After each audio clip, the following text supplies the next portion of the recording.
Allô? Allô, monsieur Pasteur, Oui, comment tu vas? bien, et chez vous? Ça va, c'est monsieur Abou, il y a votre disciple qui est là avec moi. Oui, Donc on monsieur était sur Abou, le oui. problème sur le péché originel. Oui, Donc moi je lui ai dit que bibliquement, bon, je ne vois pas où déjà l'Ancien Testament est en concordance avec ce péché originel. oui. L'Ancien Testament, je dis, parce que j'ai des passages qui... je sais pas maintenant vous reposez où votre croyance sur le péché originel. Bon, ça dépend déjà ce que vous appelez péché originel, c'est C'est quoi? le péché adamique qu'Adam et Ève ont fait qui ont entraîné sa descendance à être des pécheurs. Et que Christ est venu pour les racheter de ces péchés-là. Ok. Si vous avez parlé de l'Ancien Testament, ça se trouve dans Genèse, le chapitre 3, Genèse. à partir, Genèse, chapitre 3, Oui. à partir du verset jusqu'au verset, bon, on peut dire jusqu'au verset 13 ou 14. Mhm. Genèse, chapitre 3, verset. Si vous lisez, vous allez vous rendre compte de ce que Dieu avait dit à Adam Oui. en l'interdisant de manger Mhm. du fruit de l'arbre de la connaissance du bien et du mal. Uh-huh. Et Adam a, malgré ça, Mhm. mangé du fruit de l'arbre de la connaissance du bien et du mal sous l'injonction de sa femme, Oui. Ève, qui a été trompée, je pourrais dire, ou bien encouragée dans ce sens par Mhm. la Bible. Bon, dans cette histoire, on parle du serpent Uh-huh. qui a encouragé Ève. Oui. Dieu a vraiment interdit de manger du fruit de l'arbre de la connaissance du bien et du mal. Oui. Donc, le serpent avait parlé à Ève, et Mhm. le serpent lui a dit que c'est parce que Dieu savait que s'il mange de l'arbre de la connaissance du bien et du mal, ils seront comme lui, ils seront comme Dieu, c'est-à-dire Uh-huh. quelqu'un ayant la connaissance du bien et du mal. Oui. C'est pourquoi Dieu leur a interdit.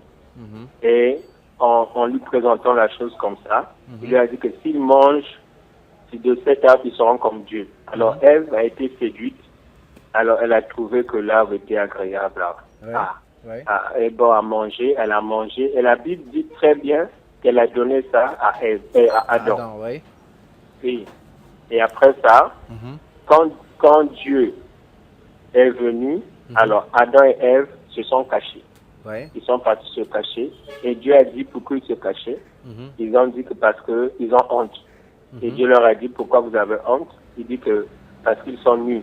Mhm. Alors Dieu a dit mais qui vous a appris que vous êtes nus? Mhm. Avez-vous mangé du fruit de l'arbre de la connaissance du bien et du mal? Mhm. Ils ont dit oui. Bon, Adam a dit que c'est la femme que tu as mise à côté de moi qui me l'a donnée. Oui. Et quand Dieu demande à Ève, Ève dit que c'est le serpent qui me l'a donné. D'accord. Donc c'est ça qu'on appelle le péché originel dans le terme, disons, dans le milieu chrétien. C'est-à-dire c'est le premier péché que l'homme a commis. C'est-à-dire Adam et Ève ont commis. C'est un péché de désobéissance Oui. par rapport à ce que Dieu avait demandé de faire. D'accord. Maintenant, quel est le rapport de ce péché avec les enfants qui sont nés d'Adam et Ève? Voilà, maintenant Pourquoi ce les qui se enfants sont passe, tenus des péchés, sont tous condamnés à être des pécheurs? voilà, ce qui se passe, c'est quoi? C'est que quand Dieu a créé Adam et Ève, si vous lisez dans Genèse 2, Mhm.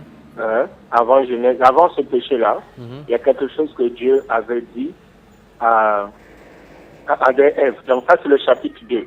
Mhm. Au chapitre 2, après que Dieu ait créé euh, toutes les autres créatures, chapitre 2, Genèse chapitre 2, Oui. à partir du verset Bon, on peut voir même le verset 7. On dit l'Éternel Dieu forma l'homme de la poussière de la terre. Il souffla dans ses narines un souffle de vie et l'homme devint un être humain. Oui, un être vivant. Puis, un être vivant. Oui. Voilà.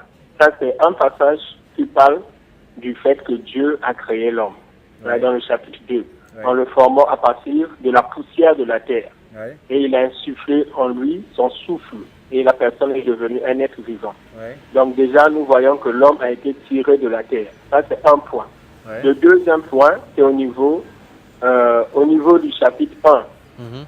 Au niveau du chapitre 1, Mhm. on dit chapitre 1, c'est-à-dire Genèse chapitre 1, verset 27. Verset 27, oui. Dieu créa l'homme à son Oui. image.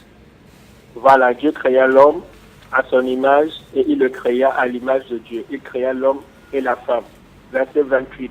Dieu les bénit et Dieu leur dit. Première chose, c'est quoi? Soyez féconds. Mhm.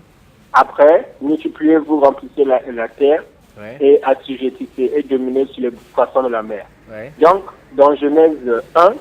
on voit que Dieu a béni l'homme et Dieu a demandé à l'homme de se multiplier. Donc, Ouais. c'est pourquoi on considère que Adam et Ève étaient mariés, parce qu'il y avait la bénédiction de Dieu par rapport à leur relation.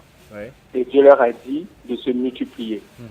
Mais, en ce moment-là, Dieu, dans le chapitre 1, on ne parle nulle part de Ève, de Adam qui a connu Ève.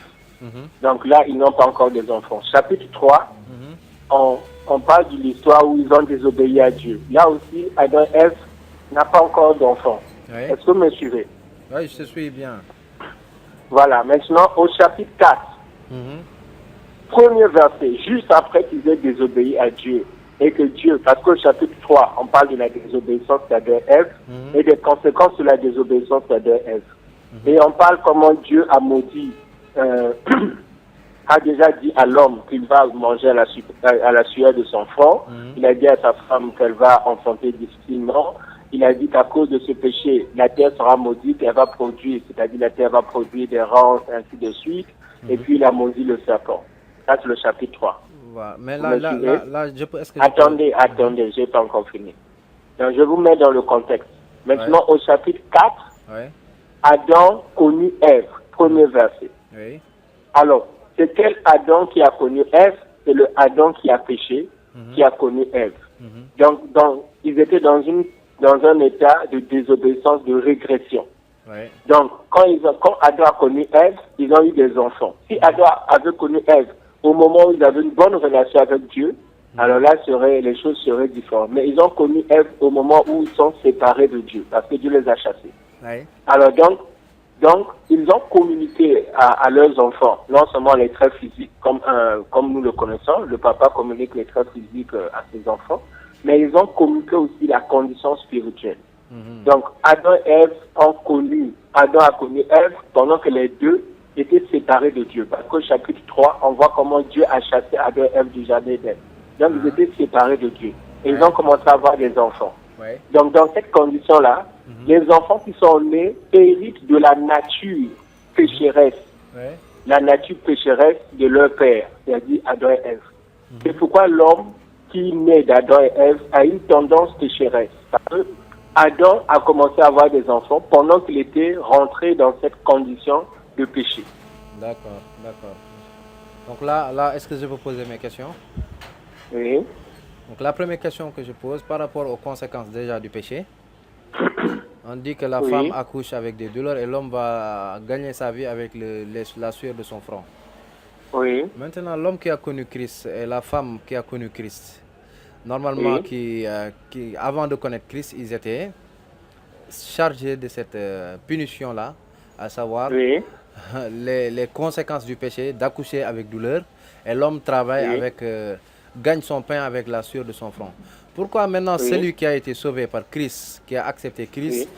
accouche toujours avec douleur et que l'homme travaille toujours avec la sueur de son front? Voilà. J'ai besoin des passages à l'appui, des passages, des versets bibliques à Non, il l'appui. n'y a pas de problème. Est-ce que tout à l'heure, je vous ai donné des passages? Je vous ai même lu le passage. Oui, parce que N'est-ce pas? ce qui est normal, c'est que quand une personne se répand, ou bien a été rachetée d'une chose, la personne est purifiée de cette chose-là. Pourquoi Oui, maintenant oui, la je femme veux- continue d'accoucher avec douleur? Oui, oui. La je femme veux- chrétienne, je veux- hein, bien sûr. Oui, Oui. je vais vous expliquer, il n'y a pas de problème. D'accord. Et je vais vous donner des références bibliques à l'appui. D'accord. Alors, je vais vous expliquer d'abord quelle est la différence, puisque l'homme, vous avez dit que l'homme chrétien qui a hérité du péché d'Adam et Ève, pourquoi il continue à avoir ces choses-là. Alors, il faut que vous puissiez d'abord comprendre quand l'homme qui est descendant d'Adam et Ève, qui devient chrétien, qu'est-ce qui se passe avec lui? Oui. En venant à Jésus-Christ, quel est l'impact de cela par rapport au péché d'Adam et Ève? Est-ce que vous me comprenez? Oui, Alors, je vais vous expliquer un concept que les musulmans n'arrivent pas bien à comprendre. C'est comme Dieu s'est rendu compte que l'homme était pécheur à cause du péché d'Adam et Ève, Oui. et l'homme était pécheur par nature, Oui. alors Dieu a introduit une autre nature de personne au travers de Jésus-Christ.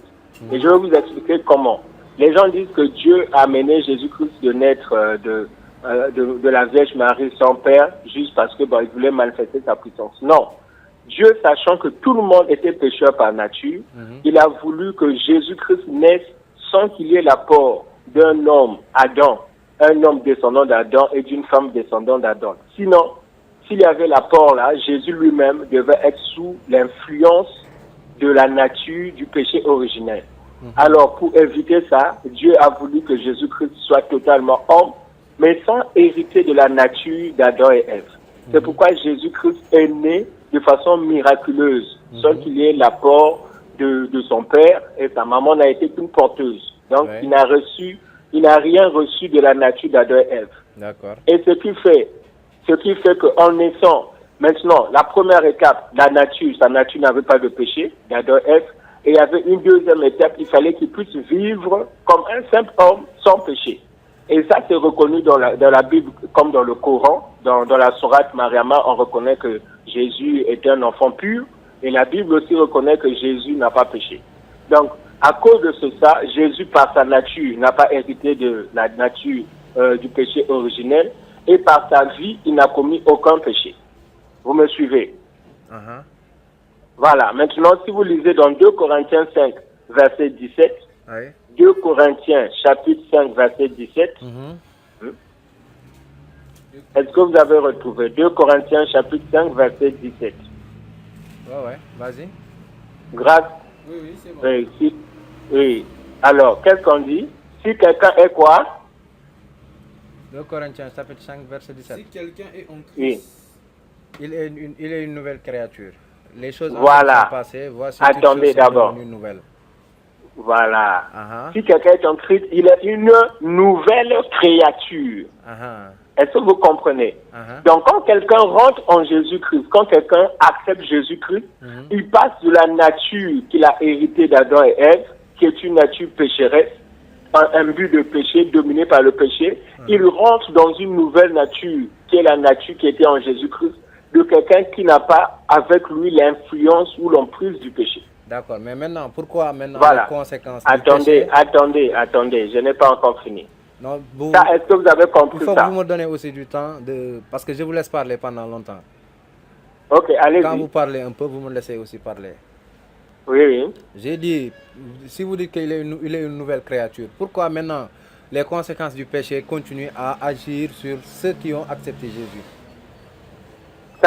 Les conséquences du péché, à quel niveau? Au niveau de l'accouchement avec les douleurs, parce que ces conséquences-là devraient être bannies en acceptant Jésus-Christ. Parce que ça, c'était une punition que Dieu a fait à Ève et à Adam. Pourquoi maintenant ces conséquences-là continuent sur la personne qui est née de nouveau? Voilà. Alors, la personne qui est née de nouveau, il faut que vous puissiez comprendre que la personne qui est née de nouveau, c'est quel aspect, c'est quelle partie de la personne.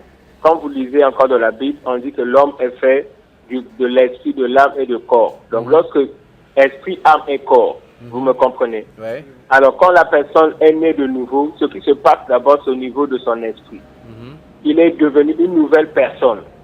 Après, vous me suivez? Je vous suis. Oui. Donc, quand on dit que si quelqu'un est une nouvelle créature, cette nouvelle créature, ce n'est pas au niveau physique, parce qu'il ne va pas changer, son nez ne va pas changer, ses yeux ne vont pas changer, son bras ne va pas changer. Celui qui n'était pas en Christ, la personne qui n'était pas en Christ, dès qu'elle accepte Jésus-Christ comme Seigneur et Sauveur, comme vous allez voir que son physique n'a pas changé, son pied est le même, sa main est le même, ainsi de suite. Donc, ça ne se passe pas sur le niveau physique. Non, ça ne se passe pas au niveau physique. Problème, parce que Dieu, quand il a châtié Adam et Ève, il les a châtiés par rapport à leur spirituel, la mort spirituelle qui est la rupture entre Dieu et l'homme, et il les a châtiés aussi physiquement. Le fait d'accoucher avec des douleurs. Donc vous ne pouvez pas me dire que ce n'est pas physiquement. Normalement, la personne, si elle a des conséquences physiques à cause des péchés, si elle se répand, ces conséquences physiques-là doivent disparaître de la personne. Non, c'est ce que vous n'arrivez pas à comprendre. Les conséquences, quand quelqu'un vient à Jésus-Christ, ses péchés sont pardonnés. N'est-ce pas? Ce sont les péchés de la personne qui sont pardonnés. Et même, si la personne comprend plus, les péchés peuvent même être effacés. Maintenant, les manifestations du corps. Ce corps est corruptible. Jésus-Christ n'est pas venu changer le corps corruptible. C'est pourquoi, même si tu es chrétien, si tu meurs, mais tu vas mourir. Est-ce que les chrétiens ne meurent plus? On aurait dit que les chrétiens ne meurent plus. Ce n'est pas ce que Jésus-Christ... La mort physique. Jésus-Christ n'est pas venu changer la mort physique. La mort physique. Jésus-Christ est venu, il est venu réconcilier l'homme. C'est-à-dire, comme vous avez dit, il était mort vis-à-vis du péché. Est-ce que Adam et Ève étaient morts physiquement? Ils n'étaient pas morts physiquement. Ils sont morts spirituellement. Ils n'étaient pas morts. Mais j'ai dit qu'il y a des conséquences physiques. Oui, ça, on peut pas le nier quand même. Oui, attendez. C'est que ce que vous oubliez, c'est quoi? Ce que vous oubliez, c'est que la première venue, tu vois, vous êtes en train de toucher plusieurs concepts. Jésus-Christ, quand il est venu pour la première fois, il n'est pas venu pour changer, par exemple, les conséquences géographiques. J'ai dit que la terre a été maudite, elle va produire des ronces et tout. Alors, c'est pas parce que quelqu'un devient chrétien que s'il a un champ, ça va plus produire des ronces. Parce que la première venue de Jésus-Christ n'est pas pour amener une paix géographique ou politique. Ça, il faut faire une étude par rapport à ça. Non, j'ai pas de problème avec ça. J'ai pas de problème avec ça. Moi, maintenant, mon problème... concernant le corps corruptible, le corps humain là, le corps que vous avez. Si vous acceptez Jésus-Christ comme Seigneur et Sauveur, vous avez le salut au niveau de votre esprit. C'est ce que je suis en train de vous expliquer. Vous avez le salut esprit, au niveau de l'esprit. C'est par la Bible. Attendez. Ouais. Bon, allez-y, posez votre question. Vas-y. Oui. C'est-à-dire, la vie que vous recevez, c'est au niveau de votre esprit. C'est ce que la Bible dit. Ça, vous pouvez lire ça dans 1 Jean 3. Mais pourquoi elle a réagi alors dans la physique de la personne? C'est ça que je t'ai dit que c'est un problème. Oui, parce que quand on se répand, écoutez-moi, monsieur Pasteur, s'il vous plaît, écoutez-moi. Quand la personne fait un péché et que ce péché-là réagit, aujourd'hui, on peut le voir. Quelqu'un qui fait des péchés, qui fait beaucoup de péchés, par exemple, on peut voir qu'il devient une vile personne. Qui fait beaucoup de péchés, par exemple, qui fornique, qui touche l'alcool, qui devient alcoolique, des trucs comme ça. Il y a des effets, des conséquences sur ces péchés qui se voient physiquement, que ça soit chrétien ou musulman ou athée. Donc cela réagit toujours sur la physique de la personne. Maintenant, si vous dites que Christ est venu enlever ce péché-là, alors que Dieu a condamné Ève et Adam, les a punis comme accouchement avec douleur, et l'homme travaille toujours avec la sueur de son front. Normalement, si l'homme se répand spirituellement, il doit être réconcilié avec Dieu, ce qui conduit à son physique. Toutes les conséquences qui ont découlé du péché doivent disparaître. Ça, c'est très normal. Maintenant, vous voulez vous limiter seulement à dire que cela réagit sur le spirituel. C'est ça que vous dites? Non, c'est pas ce que je dis. C'est pas ça, d'accord. Ce que je suis en train de dire, c'est quoi? Là où la personne reçoit, quand la personne accepte Jésus-Christ comme Seigneur et Sauveur, ça se passe où? C'est ce que vous devez comprendre d'abord. Est-ce que ça se passe automatiquement sur tout son être ou bien ça se passe où? Ça se passe sur les deux aspects, spirituellement et physiquement. Spirituellement, laissez-moi développer un peu s'il vous plaît. Spirituellement, si le spirituel, parce que ce qui conditionne l'homme, c'est pas le physique est conditionné par l'âme et l'esprit. Les bonnes œuvres ne viennent pas des membres charnels comme ça vient de l'esprit. Les mauvaises œuvres viennent de l'esprit. Est-ce que vous comprenez? Donc ça agit sur le spirituel. Si le spirituel est bien réconcilié avec Dieu, ça agit automatiquement sur le physique de la personne qui fait des bonnes œuvres. Cela ne signifie pas que son corps va changer. Cela ne signifie pas que son corps va changer. Mais s'il y avait, par exemple, comme je te dis, les conséquences du péché, cela devrait disparaître avec la réconciliation de l'homme avec Dieu spirituellement, qui doit balayer toutes ces conséquences à cause du péché que Adam avait fait. Avant Adam, ce qu'il a fait, c'est pas sa chair qui lui a poussé, c'est l'esprit qui est en lui qui a été trompé et ses membres ont agi selon ce que son âme lui a suggéré. Est-ce que tu comprends? Donc si la personne accepte Jésus-Christ, comme vous le dites, normalement ces conséquences-là devraient disparaître. Normalement. Et là, j'avais sauté même, la question là devrait être la troisième de mes questions. Mais la première question que je voulais poser, parce que là, je pense qu'on va perdre beaucoup de temps sur ça. La première question que j'avais à poser, c'était sur le fait de dire que les enfants d'Adam et Ève allaient porter le péché de leurs parents. Ça, la Bible dit le contraire. La Bible dit le contraire. Et Christ n'a pas enseigné cette doctrine-là. La Bible dit dans Ézéchiel 18, 19, 20 21, il dit que personne ne portera le péché d'autrui. Je vais lire le passage. Non, je connais le passage. Attends. Vous savez. Ouais. Le passage, qu'est-ce qu'il dit? Lisez. Il dit, vous dites pourquoi le Fils ne portera pas l'iniquité de son Père. C'est que le Fils a agi selon la droiture. Et la justice, c'est qu'il a observé et mis en pratique toutes mes lois et il vivra. Regarde, Dieu il donne solution. Il dit que s'il observe ses lois, il vivra. Il continue, il dit l'âme qui pêche, c'est celle qui mourra. C'est celle qui mourra. Le Fils ne portera pas l'iniquité de son Père et le Père ne portera pas l'iniquité de son Fils. La justice du juste sera sur lui. La méchanceté du méchant sera sur lui. Et Dieu nous donne une solution au repentir. Il dit, si le méchant revient de tous les péchés qu'il a commis, s'il observe tous mes commandements et pratique la droiture et la justice, il vivra, il ne mourra pas. Toutes les transgressions qu'il a commises seront oubliées, il vivra à cause de la justice qu'il a pratiquée. Donc Dieu nous a montré déjà qu'il n'y a pas une comment on dit, il n'y a pas une, je ne sais pas comment on dit en français. Il n'y a pas l'héritage du péché. Voilà, il n'y a pas l'héritage du péché d'Adam et Ève pour leurs enfants. Ça, c'est un passage qui est très clair. Et il dit que chacun portera le fruit de ses œuvres. Chacun portera, et ça rejoint le Coran qui dit, voilà, taziru waziratun wizra ukhra. Il dit que chacun portera le fruit de ses œuvres. Et que chacun, le jour du jugement, sera jugé avec ses propres œuvres, que ça soit bonne ou mauvaise. Et Dieu nous donne une solution en nous disant que celui qui pratique la justice et la droiture et applique ses commandements, il vivra. C'est une totale contradiction maintenant avec le fait de dire que Adam et Ève ont fait un péché et tout le reste de l'humanité sont devenus des pécheurs à cause d'Adam et Ève. Et dans Deutéronome 24, 16, il te dit la même chose. On ne fera point mourir les pères pour les enfants et on ne fera point mourir les enfants pour leurs pères. On fera mourir chacun pour son péché. C'est en contradiction avec la doctrine du péché originel. Attendez, je vais vous expliquer. Vous savez, vous ne pouvez pas prendre deux passages et tirer une conclusion. C'est pas deux, j'en ai plusieurs. C'est pas deux, j'ai cité seulement deux. Attendez. Ouvrez dans Exode chapitre 20, verset 5. Exode chapitre 20, verset 5. Ouais. Allez-y, lisez. Jusqu'à 5 à 6. Attends, j'ouvre le truc. 5 versets? Exode 5, verset 5 à 6. 5 à 6. Oui. Il dit, Pharaon dit, voici, ce peuple est maintenant nombreux dans le pays. Et vous Non. Exode chapitre 20. Ah, chapitre 20. Verset 5 à 6. Ok, attends.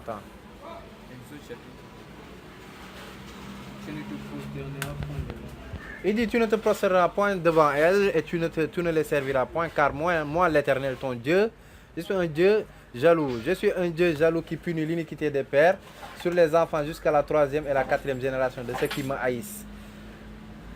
Continue. Et qui fait miséricorde jusqu'à 1000 générations à ceux qui m'aiment et qui gardent mes commandements. C'est clair? Est-ce que c'est clair? Si on prend le verset 5, c'est en totale contradiction avec le verset de Ézéchiel qui dit que Dieu ne châtie pas les enfants pour leur père ou les pères à cause de leurs enfants. Non, Si? c'est pas en contradiction. Si, expliquez-moi pourquoi c'est pas en contradiction. Dans Ézéchiel, on parle des péchés. Oui. Dans ce passage, on parle de malédiction. C'est pas la même chose. Oui. Les malédictions et les péchés, vous êtes en train de confondre les malédictions et les péchés. Non, je ne Chacun va rendre compte. Non, je ne confonds pas. Si. L'iniquité, c'est Regardez quoi? bien les versets. L'iniquité, c'est quoi? L'iniquité, c'est quoi? C'est le péché. Vous comprenez L'iniquité, français? c'est un manque de justice. Non, le manque de justice, c'est un péché, mon pasteur. Hein? C'est un péché. Quand on dit « je maudis », les malédictions peuvent être héritées. Ici, Dieu n'a pas parlé de malédiction. Il a dit l'iniquité. Mais regarde, je punis l'iniquité des pères sur les enfants jusqu'à la 3e génération. Il ne parle pas de malédiction. Il parle de punition de l'iniquité. Iniquité, quand tu parles dans la dictionnaire, il te dit que iniquité, c'est un péché. C'est le péché. Iniquité, c'est un manque d'équité. Manque d'équité, c'est un manque d'équité. Manque d'équité, c'est pas un péché, pasteur. Oui. C'est un péché, donc c'est pas une malédiction? Non. Non, c'est que vous n'avez... Ouh, vraiment, vous ne me suivez pas. Là, ceux qui sont en 3e génération, on dit que je punis les péchés, si vous voulez, les péchés des parents. Je punis ça jusqu'à la 3e génération. Ou l'iniquité jusqu'à la 3e génération. D'accord. Si vous qui êtes là, attendez, si vous qui êtes là, vous êtes en 3e génération. Ouais. Ça veut dire que vous pourrez subir le péché de ceux qui étaient avant vous. D'accord, maintenant je te dis, Ézéchiel et Deutéronome. Ézéchiel et Deutéronome. Oui, c'est ce que je suis en train de vous dire. Vous ne pouvez pas vous baser sur un seul passage pour tirer. Je ne suis pas basé sur un passage. Bible, vous allez voir que Dieu traite les personnes selon deux aspects. Leur propre péché et les malédictions qui agissent dans leur vie. À quel moment on parle de malédiction? C'est lorsque un péché s'étend au-delà de la personne. Lorsque le péché que quelqu'un a fait peut affecter le péché que quelqu'un a fait, les bons actes et les bonnes œuvres que vous faites et les mauvaises œuvres que vous faites vous affectent d'abord, mais ça peut affecter votre descendance. Et je peux vous donner des passages même dans le Nouveau Testament. Attends, il faut qu'on termine avec ces passages d'abord. Là où Adam et Ève ont péché, où est-ce que Dieu a dit que c'est une malédiction qu'il a mise? Il n'a pas dit ça. Dans les deux passages qu'on a cités... Écoutez-moi, monsieur Pasteur, écoutez-moi s'il vous plaît. Dans les deux passages que moi j'ai cités à Ézéchiel et Deutéronome, et le passage que tu as cité dans Exode, tous les deux parlent de péché. Ça ne parle pas de malédiction. Maintenant, les péchés ont des conséquences. On punit le péché des pères sur les enfants. Oui. C'est bien dit. À côté, Ézéchiel te dit que Dieu ne punit pas les enfants à cause du péché de leur père. Mais maintenant, les deux passages. C'est ça que je te dis. Qu'est-ce que tu vas faire avec les passages d'Ézéchiel, d'Ésaïe, de Deutéronome? Je n'ai pas rejeté le passage d'Ézéchiel et d'Ésaïe. C'est pourquoi je te dis comment tu vas faire avec ce passage-là. Je n'ai pas rejeté le passage d'Ézéchiel et je connais ce passage. Mais comment tu fais avec? C'est celle qui mourra. Voilà, c'est clair. Vous comprenez ce que ça veut dire? L'âme qui pêche, c'est celle qui mourra. Oui. Chacun aura à rendre compte de ses péchés devant Dieu. Mais lorsque tu nais, tu as un bagage spirituel. Oui. Toi, tu es un Africain, tu sais, même dans les villages et tout. Il y a certains villages, vous naissez dans certains villages à cause des pratiques qui sont là. Les personnes, ou bien les gens, les ressortissants de ce village n'arrivent pas parfois à avoir des diplômes, n'arrivent pas à s'en sortir et tout, parce qu'il y a une malédiction qui agit sur ce village et sur tous ceux-là qui sont là. Toi, tu viens, tu nais, tu te rends compte qu'il y a ça. Ça, c'est des réalités même africaines. Donc, il n'y a même pas de débat là-dessus. Attends, pasteur. Là, si tu rentres dans ce domaine-là, il y a un problème. Par exemple, moi j'ai une origine mauritanienne. Oui. Tu sais, il y a des villages où il y a des gens qui sont mauvais, mais tout le monde n'est pas mauvais là-bas. C'est pas parce que le village, il y a des gens qui sont mauvais que tout le monde sera mauvais. Dieu n'agit pas comme ça. Non. Dieu n'agit pas comme ça. Regarde. Pas compris. Regarde. Même s'il y a des malédictions, je ne parle pas des individus. Je ne parle pas des individus. D'accord, mais moi je t'ai dit que les deux passages qu'on a cités, toi et moi, ça ne parle pas de malédiction. Ça parle de péché et ses conséquences. Ok. Est-ce que vous comprenez? Vous avez vu dans Exode, on a dit que Dieu va punir les péchés des enfants jusqu'à la 3e génération. J'ai dit que c'est en totale contradiction avec Ézéchiel, avec Deutéronome. Comment vous allez... Donc vous êtes en train de dire que Dieu se contredit? Ça peut arriver. Je n'ai pas dit que le vrai Dieu se contredit. J'ai dit dans la Bible, il y a des paroles qui se contredisent. Ce n'est pas moi qui le dis. Moi, je te donne des passages et toi, tu m'expliques si ce n'est pas contradictoire. Non. La Bible ne se contredit pas. Maintenant, le problème, c'est que il va falloir que je vous donne... Vous prenez deux versets vous tirez une conclusion. Si vous voulez connaître la pensée de Dieu, la pensée de la Bible, si vous ne croyez pas que le Dieu de la Bible est le vrai Dieu, bon, ça n'importe que vous, mais je vous donne un bon conseil. Si vous voulez comprendre ça, vous prenez tous les passages qui parlent, comme les 2 passages qu'on a pris, il y en a plusieurs, vous mettez ça devant vous et vous allez comprendre ce que ça veut dire. Oui. Vous prenez les passages où Dieu parle du fait de punir les enfants, vous prenez les passages où Dieu parle du fait que chacun va rendre compte, vous prenez tous les passages, ça c'est ce qu'on appelle une étude, vous mettez ça devant vous. C'est là où vous allez avoir une pensée claire. Mais si vous tirez 2 ou 3 passages, et puis vous tirez une conclusion, ça ne va pas vous arranger, vous allez vous embrouiller. Moi, je te dis que ce seul passage-là que tu as, tu ne peux pas en trouver 2 dans l'Ancien Testament. Ou 3. Quoi? Les passages. Ce que moi j'ai dit. Ce que j'ai dit là, j'ai dit il y a un passage qui contredit ça. Ésaïe le contredit, Deutéronome le contredit, il y a beaucoup de choses qui le contredisent. Le Coran aussi le contredit. Et le Coran dit quoi? Le passage que j'ai donné. Oui, et le Coran est en compatibilité avec l'enseignement d'Ézéchiel et en compatibilité avec l'enseignement de Deutéronome. Où il dit que Dieu ne fera pas mourir les enfants pour les péchés de leurs parents. Et quand tu remontes même regarde, on retourne dans Ézéchiel. Quand tu remontes un peu le verset que j'ai cité en haut, je vais l'ouvrir. Ézéchiel, chapitre 18.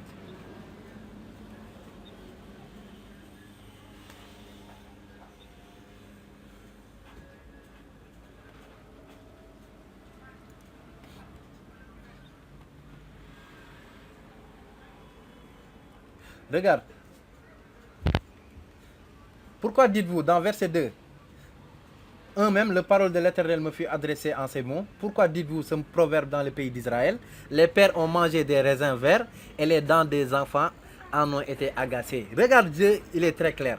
Il dit que ce n'est pas parce que les pères ont mangé des raisins que les dents des enfants vont en subir les conséquences. Il dit, je suis vivant, dit le Seigneur l'Éternel. Vous n'auriez plus lieu de dire ces proverbes en Israël. Il les a interdits. Voici, tous les âmes sont en moi. L'âme du Fils comme l'âme du Père. L'une et l'autre sont à moi. L'âme qui pêche, c'est celle qui mourra. L'homme qui est juste pratique la droiture et la justice. Qui ne mange pas sur les montagnes et ne lève pas les yeux vers les idoles de la maison d'Israël. Qui ne déshonore pas la femme de son prochain. Qui ne s'approche pas. Il cite. Il part jusqu'à maintenant au verset 17. S'il détourne sa main de l'iniquité, s'il n'existe ni intérêt ni usure, s'il observe mes ordonnances et suit mes commandements, celui-là ne mourra pas. Pour l'iniquité de son père, il vivra. Donc Dieu nous dit clairement, si tu continues au verset 18, il dit que c'est son père qui a été un oppresseur, qui a commis des rapines envers des autres, qui a fait au milieu de son peuple ce qui n'est pas bien. C'est lui qui mourra pour son iniquité. Vous dites pourquoi le fils ne portera pas l'iniquité de son père? C'est le fils qui a agi selon la droiture et la justice. Maintenant, regarde, Adam et Ève, ils font un péché que nous, on n'a pas été témoins. Moi, je suis là maintenant, je fais le contraire des œuvres d'Adam, je fais du bien, mais je suis obligé de porter le péché d'Adam et je peux même mourir et aller en enfer à cause de ça. Il y a combien de gens qui sont morts sans pour autant assister ou connaître même qui est Jésus-Christ en portant ce péché-là? Ils sont partis donc ils sont tous en enfer. Non, ça c'est illogique. C'est illogique. Et vous n'avez pas toujours compris. Désolé. Maintenant, il faut m'aider à comprendre. C'est pour ça que je vous ai appelé. Non, vous êtes en fait... Vous touchez beaucoup de domaines en même temps. Non, moi je suis sur le péché depuis tout à l'heure. Non, regardez. Je n'ai jamais dit que à cause des péchés des parents, les gens vont aller en enfer. S'il vous plaît, je n'ai jamais dit qu'à cause des péchés des parents, les gens vont aller en enfer. Maintenant, répondez à ma question. Si quelqu'un, par exemple, si quelqu'un a hérité du péché Adam, attendez. Oui. Si quelqu'un a hérité du péché d'Adam et Ève, il meurt sans pour autant accepter Jésus-Christ comme sauveur, il part en enfer ou il part au paradis? Il va aller en enfer parce qu'il n'a pas accepté. Attendez. Mais parce qu'il n'a pas accepté Jésus-Christ comme Seigneur et Sauveur. Ce n'est pas parce qu'Adam et Ève a péché. Oui. Pourquoi il n'a pas accepté Jésus-Christ comme Seigneur et Sauveur? Qui ça? Qui? La personne qui est descendant d'Adam et Ève. Il a la possibilité d'accepter Jésus-Christ comme Seigneur et Sauveur. Pourquoi il n'a pas accepté Jésus-Christ comme Seigneur et Sauveur? Voilà, maintenant supposons que la personne ne connaît pas Jésus-Christ, il n'a pas vécu au temps de Jésus-Christ. Il meurt avec ce péché. Il ne va pas aller en enfer à cause du péché de ses parents. Personne ne va en enfer à cause du péché de ses parents. Alhamdulillah, donc on se rejoint. Vous comprenez? Oui. Hein? Donc, c'est parce que je dis que vous êtes en train de toucher plusieurs domaines. Non, je touche pas plusieurs domaines. Non, vous êtes en train de toucher plusieurs domaines. Si je dis ça, moi, je ne suis pas chrétien. Je veux pas aller non, personne ne va aller en enfer à cause du péché de quelqu'un d'autre. Chacun va aller en enfer à cause de ses propres péchés. Donc, personne ne va aller en enfer à cause du péché d'Adam et Ève. Personne ne va aller en enfer à cause du péché d'Adam et Ève. Alhamdulillah. Donc, pourquoi Jésus-Christ est venu? Voilà, c'est pourquoi je suis en train de vous dire. Mais sachez que le péché, non, faut pas rire, regardez. Non, moi je ris par étonnement, je ne ris pas par autre chose. Non, c'est ma nature. Les péchés, ce que les malédictions des parents, quand je dis que vous héritez des malédictions du parent, ça ne va pas vous envoyer en enfer. Personne, Dieu est juste, il ne va pas vous envoyer en enfer, vous comprenez? Ouais. Personne ne va aller en enfer à cause du péché de ses parents. Ouais. Nulle part, c'est écrit dans la Bible. C'est pourquoi, je vous ai dit là-bas, quand vous voyez dans Ézéchiel, on dit, l'âme qui pêche, c'est celle qui mourra. Oui. Vous comprenez? Mais dans le passage que j'ai donné dans Deutéronome, je n'ai pas, dans Deutéronome, on a dit que Dieu punit l'iniquité des parents. On n'a pas dit que Dieu tue ou bien Dieu amène à la mort. Vous comprenez?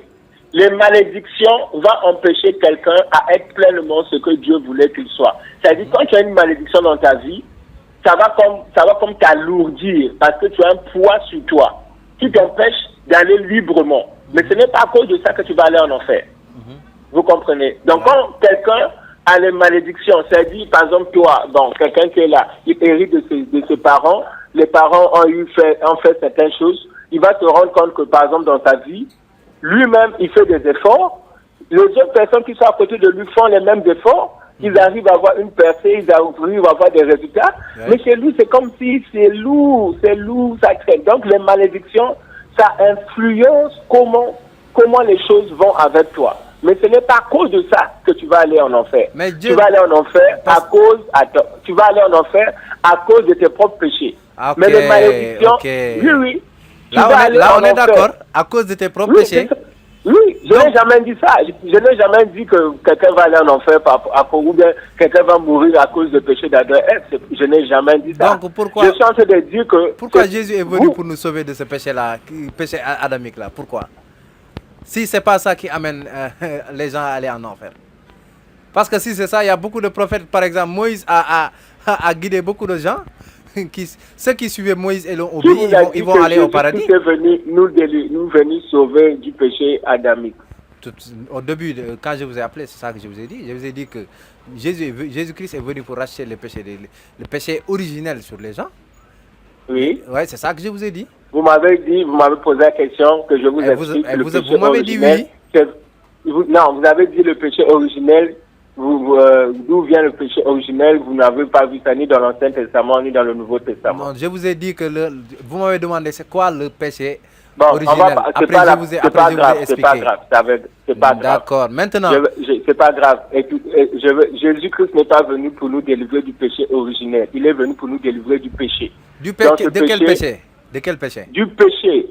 Quel péché? Le péché, voilà, c'est justement ça. Le péché n'est pas une chose spécifique. Quand vous étudiez bien la Bible, le péché est une loi. Une loi. Vous pouvez lire ça donc, oui. Le péché est la transgression de la loi. Mais quelle loi? Non. Attendez. Le péché est la transgression de la loi. Non, ça ce sont les péchés. C'est pas le péché. Le péché c'est quoi? Le péché c'est quoi? Le péché est une loi.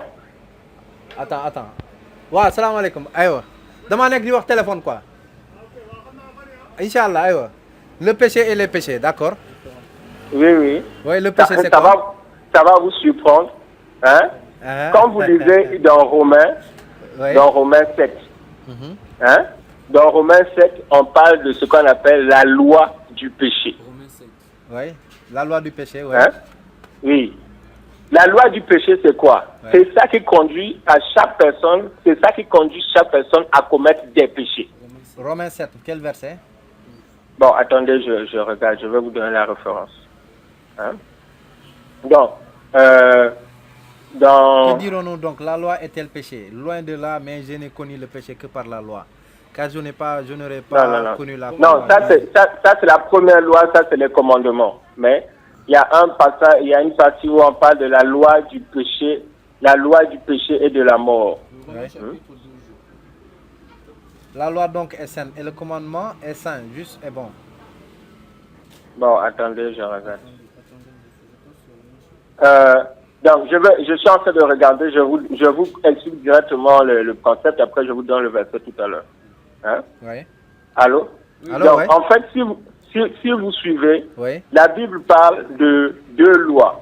Bon, il y a plusieurs lois. Il y a la loi du péché et de la mort. La loi du péché et de la mort, c'est celle-là qui a commencé à s'exercer, qui s'exerce à tous ceux-là qui sont des êtres humains.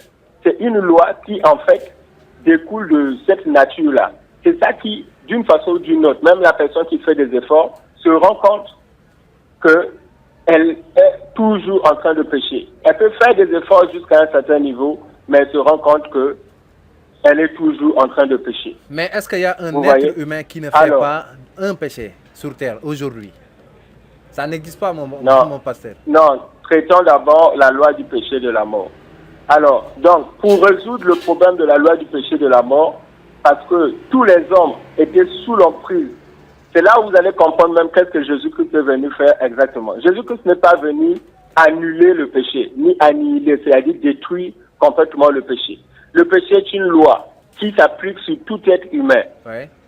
Alors, Jésus-Christ, quand il est venu, il a apporté une autre loi qu'on appelle la loi de l'esprit de vie en Jésus-Christ.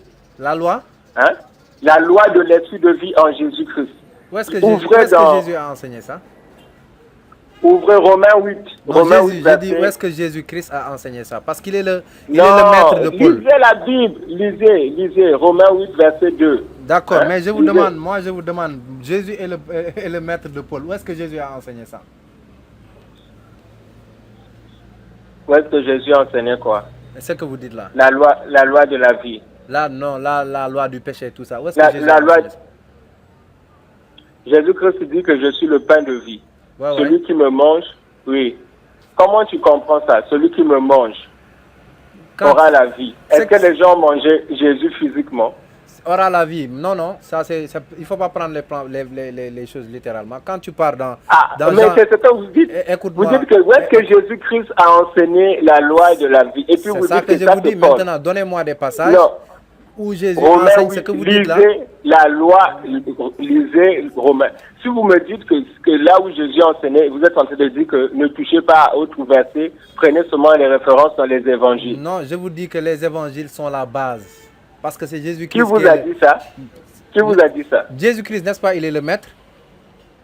Mais qui vous a... La Non, Bible je vous dit que demande. toute écriture est inspirée de Dieu. Non, là, je suis pas Sinon, d'accord. ne touchez pas aussi. Voilà. pas d'accord. Donc, en fait, Je non, suis vous pas- êtes en pourquoi train je de suis pas couper la d'accord? Bible. Non, non, pourquoi je ne suis pas d'accord? Il faut me le demander. Oui.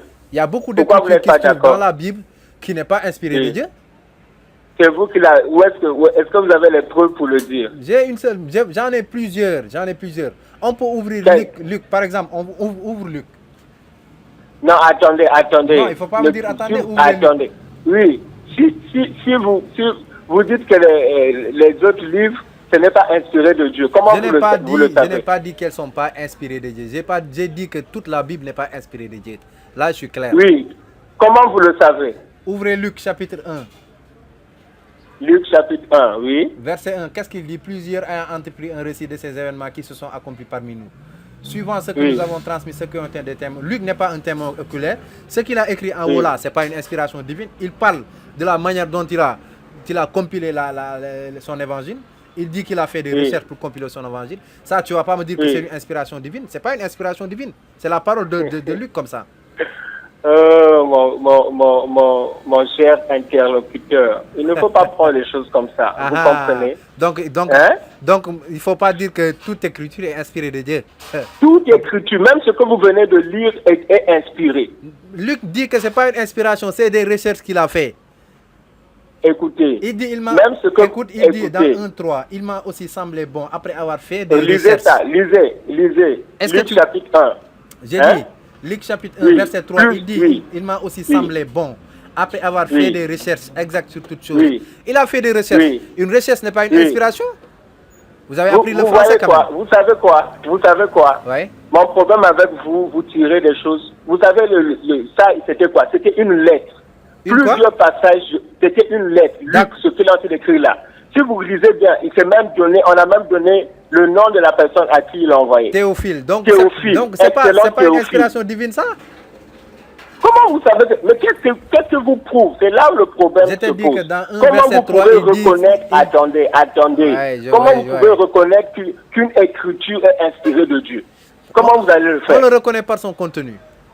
Non, c'est pas comme ça. Par exemple, je vais vous dire quelque chose. Non, je suis désolé. S'il y a un passage biblique qui parle de sexe... Le contenu fait référence à l'intelligence. S'il y a un passage biblique qui parle de seins, des trucs pornographiques, tu vas jamais accepter que cela vient de Dieu? Tu vas dire que c'est une chose humaine? S'il y a des erreurs, par exemple, si je vous dis qu'il y a des erreurs, vous allez me dire qu'il n'y a pas d'erreur dans la Bible, alors qu'il y en a? Oui. Mais il y a beaucoup d'erreurs bibliques. Mon très cher interlocuteur, oui. Ce genre d'erreurs que vous êtes en train de dire qui sont dans la Bible, il en existe plein aussi dans le Coran. D'accord. Le jour que vous auriez le temps, on va discuter. Le genre d'erreurs que vous êtes en train de dire, il en existe aussi plein dans le Coran. D'accord. Mais je veux vous dire, écoutez-moi, vous acceptez déjà. Le critère pour savoir qu'une parole est inspirée de Dieu, c'est quoi? C'est ça que ça dépend de son contenu. Pas seulement. Si, ça dépend de son contenu. Pas seulement. Si le contenu n'a rien de anti-moral, c'est-à-dire là vous avez parlé de pornographie et tout. Alors si le contenu n'a rien qui ne blesse pas la moralité, comment vous saurez que c'est inspiré ou c'est pas inspiré? Les écritures sont là depuis la nuit des temps. Toute écriture qui vient seront analysées par rapport aux écritures qui sont déjà là.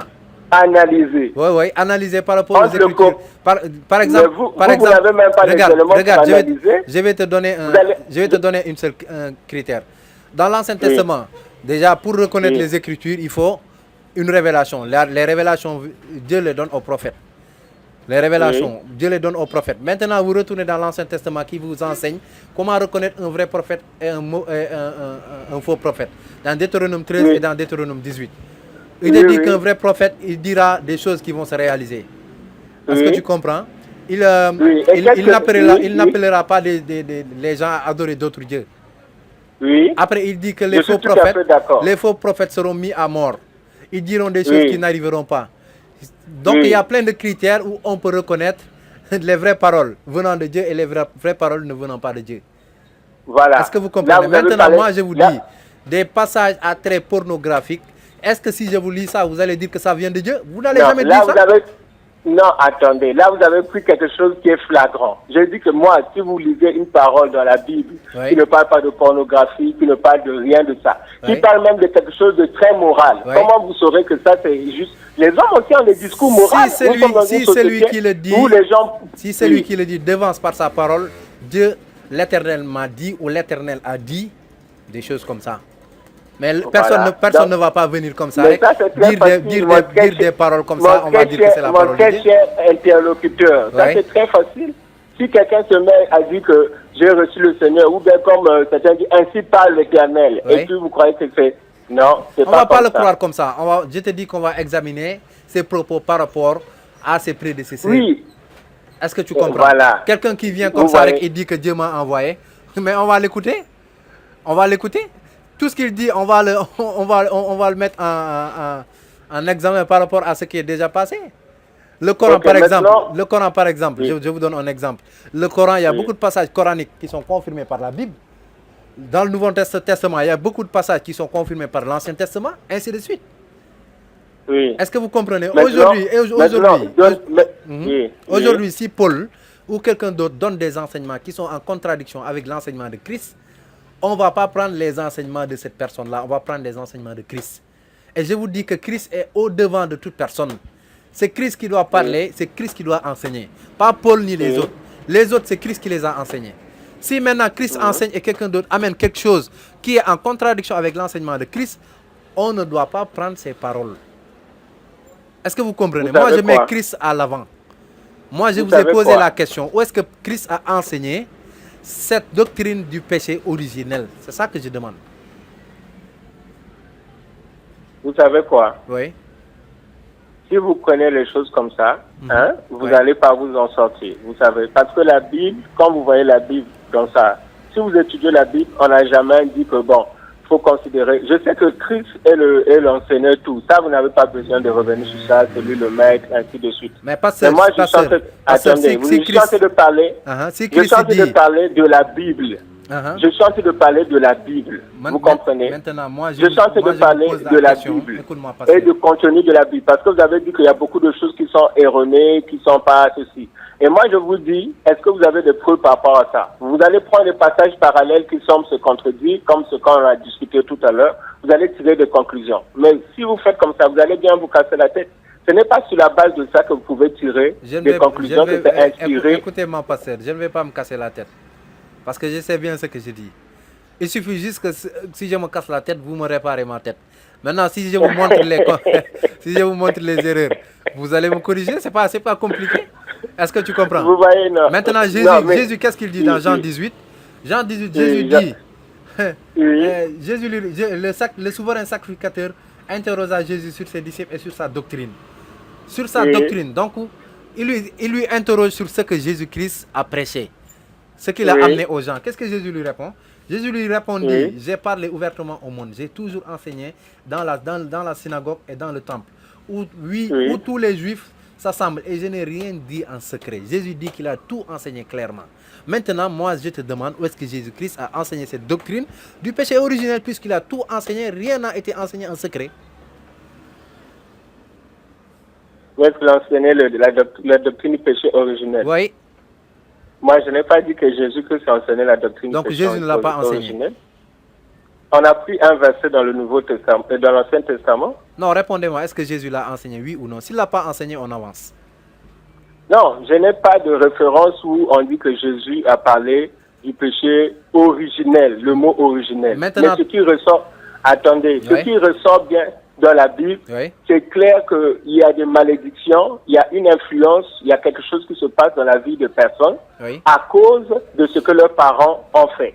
Et ça, il y a une question qui a été posée à Jésus par rapport à ça. Il n'a pas dit que vous vous trompez sur le concept. Si vous connaissez, il y a un paralytique. Il est né plutôt un aveugle. Il est né aveugle. Ses disciples lui ont posé la question. Est-ce qu'il est aveugle à cause des péchés de ses parents ou bien c'est à cause de lui-même? Jésus n'a pas dit non, vous vous trompez, personne n'est aveugle à cause des péchés de ses parents. Mais il a dit que cette maladie, c'est pour la gloire de Dieu. Vous comprenez? C'est pour montrer la gloire de Dieu. Oui, mais attendez, mais ça n'a aucun rapport avec ce qu'on dit là. Attendez, il aurait dû les régler, parce que les disciples ont posé la question. Est-ce que c'est à cause de l'héritage, comme on parlait tout à l'heure, de l'héritage des péchés et tout? Il a dit non, ce n'est ni l'un ni l'autre. Alors que... Mais monsieur le pasteur, s'il ne l'a pas dit, pourquoi il ne l'a pas renié alors? S'il ne l'a pas confirmé, pourquoi il ne l'a pas renié? Monsieur le pasteur. Non, mais moi je suis en train de je vous pose cette question. Dans ce cas-là, Jésus n'a pas dit que le fait qu'il puisse penser que quelqu'un peut être influencé des péchés de ses parents n'est pas correct. Jésus n'a pas corrigé.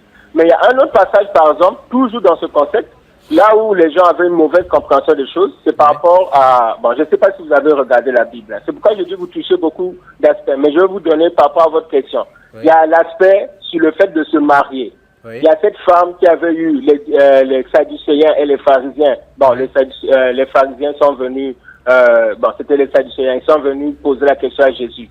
Pour dire qu'il y a une femme qui avait eu un premier mari, le mari est mort, après il a pris le deuxième est mort, le troisième est mort, le quatrième est mort, jusqu'au septième. Après elle-même, elle est morte. Après, ils ont posé la question, alors, à la résurrection, elle sera la femme de qui? Vous voyez, dans ce cas-là, c'est aussi une erreur. Là, Jésus-Christ a dit, là, vous n'avez pas compris ce qui se passe.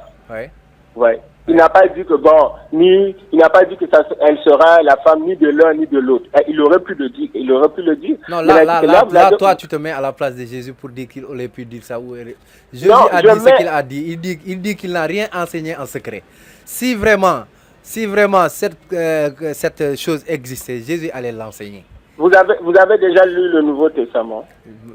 Chaque jour, je le lis. Ok. Bon. Chaque jour, je le lis. Mais maintenant, moi, mon problème, comme je vous dis... Je veux répondre. Je suis en train de voir, je retrouve, je crois que c'est dans Jean, où on dit qu'il y a encore autres paroles que le Seigneur avait dit à ses disciples qui n'ont pas été écrites explicitement. Là, je voulais vraiment venir à ça. Comment maintenant une des écritures qui sont censées sauver les gens, qui sont censées être parfaites et complètes, les gens, dans le dernier chapitre de Jean, c'est même pas Jean qui l'a écrit. Parce que quand tu regardes l'avant-dernier verset, il dit que c'est un disciple qui rend témoignage de Jean. C'est pas Jean même. Oui. Est-ce que tu comprends? On va relire le passage. Vraiment. Vous savez quoi? Bon, je suis quand même. C'est bien que vous puissiez vous intéresser aux Écritures comme ça fait plaisir. Bon, je suis un chercheur. Je suis un chercheur. Regarde le verset 24. Oui, allez-y. Pour te dire que c'est pas Jean. On va pas tarder sur ça. C'est juste une parenthèse. Il dit c'est ce disciple qui rend témoignage de ces choses, qui les a écrits. Et nous savons que son témoignage est vrai. Le témoignage de qui? Son témoignage. Le témoignage de qui? C'est pas Jean. Comment vous savez que c'est pas Jean? C'est pas Jean. Si c'était pas Jean, il n'allait pas dire que c'est son témoignage. Lui, il rend témoignage peut-être de Jean. Mais c'est pas Jean. Si c'était Jean, Jean n'allait pas écrire comme ça. Le verset 25 te dit, Jésus a fait encore beaucoup d'autres choses. Si on les écrivait en détail, je ne pense pas que le monde même pu contenir les livres qu'on écrivait. Mais ça montre que les écritures, les évangiles ne sont pas complètes. Il y a beaucoup de choses qui ne sont pas écrites et qu'on ne sait pas ce qui est dedans. Ça, c'est grave. Ça, c'est très grave. Pour un livre, soi-disant, parole de Dieu qui doit sauver les gens, ça, c'est très grave. Regardez, moi je vais vous dire, rappelez-moi votre prénom, c'était quoi? Abou. Abou, moi je suis entre autres pasteur, je suis enseignant. Je suis enseignant à l'université. Cheikh Anta Diop. Vous comprenez? Oui, même là-bas chez vous, à Bourguiba, j'ai intervenu là-bas, ça fait 3 ans peut-être. Université Bourguiba. En informatique, oui. Ouais, d'accord. J'aurais aimé qu'on s'assoie face à face. Oui. Non, mais je vais vous donner quelque chose. Je comprends votre préoccupation. Ouais. Vous savez, lorsqu'on enseigne, on communique les choses essentielles. On ne donne pas les détails. Non, il faut pas dire ça. Tout ce dont l'homme a besoin, tout ce dont l'homme a besoin pour avoir le salut, pour comprendre ce que Jésus-Christ est venu faire, pour comprendre, pour recevoir tout ce que Dieu voulait faire au travers de Jésus-Christ, ça a été écrit. Vous comprenez? Ça a été écrit et c'est mis. Maintenant, mais comment vous le savez? Comment vous le savez? Puisqu'il est dit que ce qui n'est pas écrit. Non, attends. Dans Apocalypse. Attendez, pasteur. Comment je le sais? Attendez, pasteur. Le passage dit que ce qu'on n'a pas écrit des œuvres et des paroles de Jésus est plus nombreux que ce qu'on a écrit. Mais comment vous savez qu'il a dit tout l'essentiel a été mis là? Comment vous le savez? Allez dans Apocalypse. Si vous lisez dans Apocalypse. Oui, je vais lire dans Apocalypse. Ouais. Dernier livre, le dernier livre. Apocalypse, je pense 22, hein? Oui, 22. Oui. Oui. Après, maintenant, vous lisez, on dit quoi? Oui, qu'est-ce qu'on dit là-bas? Verset. Apocalypse, à partir du verset 18. Lisez à partir du verset 18. Oui. Il dit, je le déclare, quiconque entend les paroles de la prophétie de ce livre, quel livre? Allez-y.